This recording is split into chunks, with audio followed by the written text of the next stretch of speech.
ہم بستری پر طلاق کو معلق کرنے کا حکم۔ میں نے اپنی بیوی سے فون پر بات کرتے ہوئے کہا، اگر میں آئندہ کے بعد آپ سے ہم بستری کروں گا تو تم میرے لیے حرام ہو، تو اب میرے لیے کیا حکم ہے؟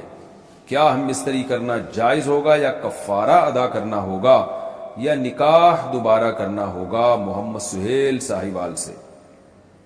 دیکھیں، حرام کا لفظ ہمارے ہاں آج کل قسم کے معنی میں نہیں، یعنی بیوی کی طرف جب نسبت ہوتی ہے کہ تم مجھ پر حرام ہو تو اس سے مراد طلاق ہوتی ہے۔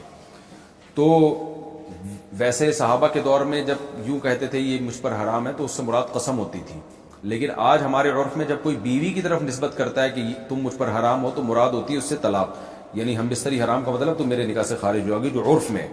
تو جب آپ نے یہ کہا کہ آئندہ اگر میں تم سے ہم بستری کروں تو تم میرے لیے حرام ہو، تو جب بھی آپ بیوی سے ہم بستری کریں گے بیوی آپ پر حرام ہو جائے گی۔ حرام کا مطلب ایک طلاق واقع ہوگی لیکن نکاح ٹوٹ جائے گا، تو اس سے بچنے کا کوئی طریقہ نہیں ہے۔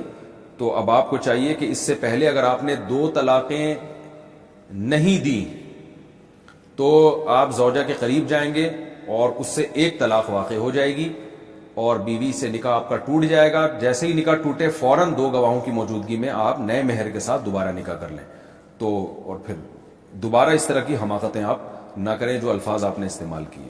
اور اگر اس سے پہلے آپ 2 طلاقیں خدا نخواستہ دے چکے تھے تو پھر زندگی میں کبھی بھی آپ نے زوجہ سے ہم بستری کی تو بیوی ویسے ہی حرام ہو جائے گی آپ کے اوپر اور تیسری طلاق واقع ہو جائے گی۔ اور میں ویسے آپ کو ایک نصیحت کے طور پہ کہہ رہا ہوں، مجھے بہت غصہ آتا ہے لوگ اس طرح کی باتیں کرتے ہیں، بیوی سے لڑائی کے دوران یوں کہہ دیا کہ اگر تو نے یہ کام کیا تو تجھے طلاق ہے، میں نے یہ کیا تو یہ چیز حماقتیں نہیں کرنی چاہیے۔ طلاق کا لفظ اپنی ڈکشنری سے نکال دیں۔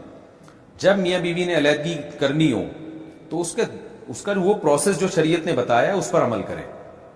خاندان کے دونوں افراد بیٹھیں، پہلے محبت سے سمجھائیں، نہ بات مانے تو پھر دونوں طرف کے خاندان کے افراد بیٹھیں، اس کو آرام سے حل کریں۔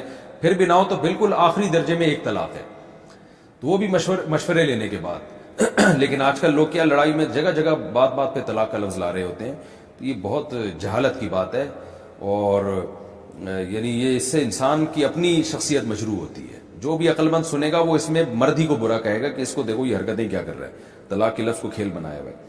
تو اس لیے ایسا اب تو خیر الفاظ طلاق کے ریورس نہیں ہو سکتے، تو آپ جب بھی زوجہ سے ہم بستری کریں گے 1 طلاق بائن واقع ہو جائے گی، نکاح ٹوٹ جائے گا، دوبارہ نکاح کریں۔ پھر اگر دوبارہ زوجہ سے ہم بستری کی تو پھر طلاق واقع نہیں ہوگی، کیونکہ یہ کلما کی طلاق نہیں ہے۔ کلما کا مطلب اگر کوئی شخص یوں کہتا ہے میں جب بھی تم سے ہم بستری کروں تو تمہیں طلاق دوں، پھر تو جب بھی کرے گا طلاق واقع ہو جائے گی۔